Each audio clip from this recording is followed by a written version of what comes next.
Seguimos en Ágora, 0426-565-1980, nuestro número de contacto, 0426-565-1980, nuestro Twitter, @Gandrade80. Converso con Javier de la Era, de la Facultad de Medicina. El tema que nos ocupa hoy es la antropología médica. Javier, muchos antropólogos médicos sostienen que la forma en que la medicina científica califica o se aproxima a aquellas medicinas que no son científicas, sino sistemas alternativos de curación y de entender la enfermedad, etcétera, es hegemónica. Y tú en el segmento anterior decías, bueno, pero nosotros los médicos no somos dictadores. Bueno, algunos antropólogos médicos pondrían eso en duda por lo siguiente. Dicen, bueno, porque esto tiene mucha asociación con el imperialismo. Si nosotros analizamos históricamente las grandes potencias imperiales de Europa, España, Portugal, Inglaterra, Francia, Holanda, etcétera, pues en su expansión por el mundo entero arrasaron con muchísimos sistemas culturales que encontraban a su paso y arrasaron de forma impositiva. Y entre esa expansión, pues ellos quisieron expandir su entendimiento de la medicina, que eventualmente vino a considerarse ya propiamente la medicina científica. O sea, los españoles en el siglo XVI no trajeron medicina científica, pero por lo menos sí trajeron el germen del pensamiento que eventualmente condujo a la medicina científica. Y eso es una forma de imperialismo cultural, dicen muchos antropólogos médicos, porque la medicina científica está desplazando los sistemas alternativos de curación de la misma forma en que los imperios pues desplazaban las formas autóctonas culturales. Y entonces en ese sentido, pues la medicina científica responde a intereses colonialistas y ha estado respaldada pues por un gran poderío imperial que ha desplazado a las formas locales de conocimiento, etcétera. ¿Cómo te defiendes frente a eso? Bueno, mira, yo empezaría por hacer una distinción muy importante. Oye, hay que distinguir entre medios violentos o inmorales para difundir un conjunto de creencias y ese conjunto de creencias. Oye, yo puedo utilizar un medio violento para enseñarle a las personas que 2 más 2 es 4, pero eso no implica que sea falso decir que 2 y 2 es 4. Ciertamente yo podría estar de acuerdo en que viniendo desde una posición ética, desde una posición moral, para mí sería absolutamente inaceptable coercer a una persona a aceptar lo que yo creo, coercer violentamente en cuanto a que tenga que aceptar mis creencias médicas, mis creencias científicas. Yo creo que el uso de la coerción violenta es propia del Estado bien organizado para garantizar el bien público. Pero el problema que muchos antropólogos médicos dicen es que la violencia no es solamente llegar con una espada y matar a quien no acepte esta versión de la medicina, no. La violencia también es cuando pretenden exclusivamente ser depositarios de un sistema curativo eficiente, cuando se proclama frente a un grupo de estudiantes o frente a los gobernados, etcétera, que lo que hace el chamán no tiene el mismo valor que lo que yo hago. Eso también es violencia, dicen muchos antropólogos médicos. Bueno, pero eso a mí particularmente me parece una definición bastante mañosa de la palabra violencia. Yo no estaría de acuerdo con esa definición y no estaría de acuerdo con esa apreciación. Lo que hacemos en las facultades de medicina es enseñar lo que tiene cierto nivel de evidencia científica. Queda al libre criterio de cada persona, como agente libre dentro de una sociedad que presumimos abierta, elegir el tipo de sistema médico que le convenza más de acuerdo a sus luces personales. Aquí, sí, pero ya en la manera, por ejemplo, en que ustedes, esto lo dicen los antropólogos médicos, plantean las alternativas en las facultades de medicina, ya en cierto sentido es violento. Porque claro, ustedes lo presentan, la medicina científica, en muy buenos términos, de forma casi propagandística, mientras que la medicina alternativa, la acupuntura, la medicina ayurvédica, las hierbas que usan los grupos indígenas, etcétera, pues ustedes casi se burlan de eso. Y entonces, claro, en esa burla hay cierta violencia. Vuelvo, insisto, no es matar a alguien con una espada, pero ya someterlo al escarnio público de esa forma y desaconsejar ir a esos sistemas alternativos, pues es una forma de exclusión, y la exclusión, ellos alegan, es una forma de violencia. Bueno, fíjate, aquí nuevamente hay que hacer varias distinciones.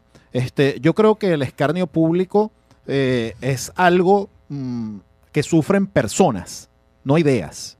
Yo creo que es condenable moralmente, oye, exponer al escarnio público a una persona que no sí, pero por transitividad, las personas que defienden estas ideas también quedan ridiculizadas. O sea, mira, tú te puedes burlar del chamanismo, de acuerdo, Pero al hacerlo y decir, no, yo no me quiero meter con los chamanes, solo con el chamanismo, sí, pero eventualmente el chamán también queda avergonzado cuando se le dice que los cantos que él hace, que eso no sirve para nada. Gabriel, yo tampoco estaría de acuerdo en que, por lo menos en mi caso, y aquí voy a hablar en forma personal, yo no describiría la manera en que yo enseño, en que yo doy clases o que hago mi práctica médica, como practicar el ejercicio de la burla a otras creencias.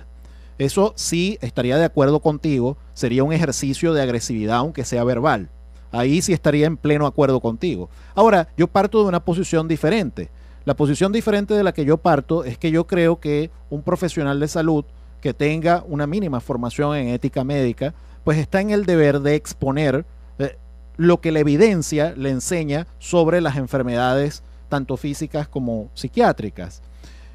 Y por supuesto, ese deber implica hacer una crítica que no necesariamente tiene que ser burlesca, no necesariamente tiene que ser irónica, no necesariamente tiene que ser con ese carácter que tú justamente señalas como agresivo, pues sino sencillamente señalar, mira, esto es lo que nos enseña la evidencia, utilizando esta metodología, y con esta metodología y con esta evidencia, pues sabemos que este otro procedimiento no alcanza el mismo nivel de resultado que este otro. Yo creo que eso está éticamente justificado. Es más, yo diría, es éticamente mandatorio enseñarlo.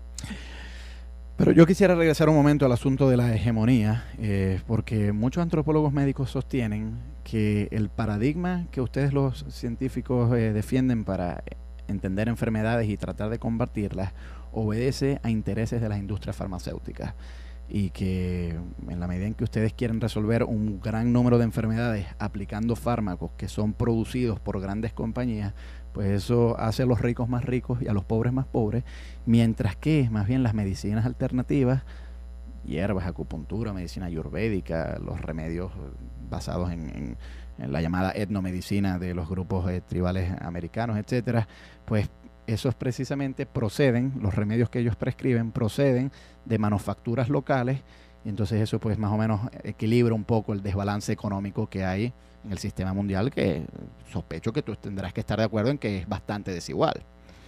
Mira, Gabriel, varios puntos aquí. Número uno, yo ciertamente reconozco el valor que tiene la etnomedicina, entendido como el estudio de las tradiciones médicas que tienen ciertas culturas, bien sean culturas indígenas o bien sean culturas de otras sociedades que tienen tradiciones diferentes a nuestras tradiciones occidentales. Ahora, yo creo que de ese estudio puede derivar nuevo conocimiento para la medicina.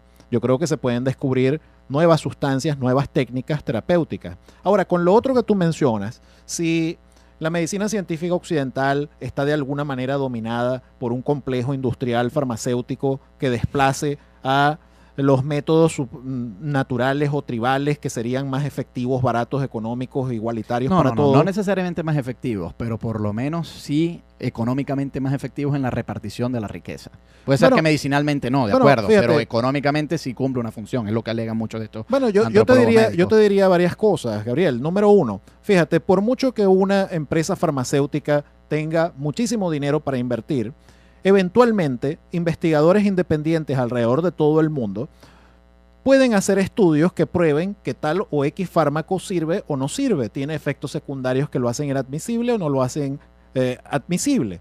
O sea, esto es una cosa, la medicina científica, ciertamente hay intereses financieros que tienen interés en promocionar ciertos tipos de estudios, pero por el mero hecho de que es medicina científica, a la larga, los grandes estudios y las grandes revisiones que se hacen de todos los trabajos publicados dan un mayor margen de seguridad, en el sentido de que se va desplazando lo que no funciona o lo que es lesivo para las personas y va quedándose lo que es progresivamente más efectivo. Pero aquí hay otro punto en el trasfondo. En el trasfondo de la crítica que tú has mencionado, hay una especie de prejuicio bastante claro en contra de la gran corporación, de las grandes corporaciones, de las grandes empresas comerciales cuando se dedican a la investigación de la salud. Pareciera que hay una presunción de sospecha cuando se trata de grandes empresas con fines de lucro que buscan imponerse en los mercados. Yo te respondería desde mi punto de vista muy particular sobre esto. Yo soy un firme creyente que los mercados libres funcionan cuando se los dejan funcionar.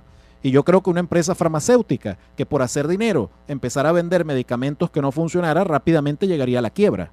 rápidamente, cuando la gente empezara a morir o empezaran a surgir efectos secundarios, no podría sostenerse. No, pero es que aquí los antropólogos médicos no discuten que esos fármacos sí sean efectivos y sirvan. Lo que discuten es que favorecen a los ricos.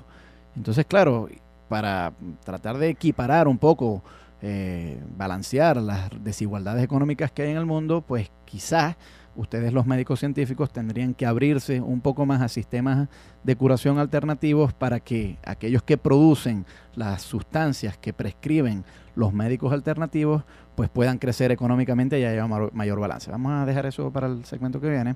Me acompaña Javier de la Era de la Facultad de Medicina. Nuestros números de contacto 0426-565-1980, nuestro Twitter @GAndrade80. Vamos a escuchar de Vicentico un tema que se llama Creo que me enamoré y ya regresamos. Anterior decía, bueno, pero nosotros los médicos no somos dictadores. Bueno, algunos antropólogos médicos pondrían eso en duda por lo siguiente. Dicen, bueno, porque esto tiene mucha asociación con el imperialismo.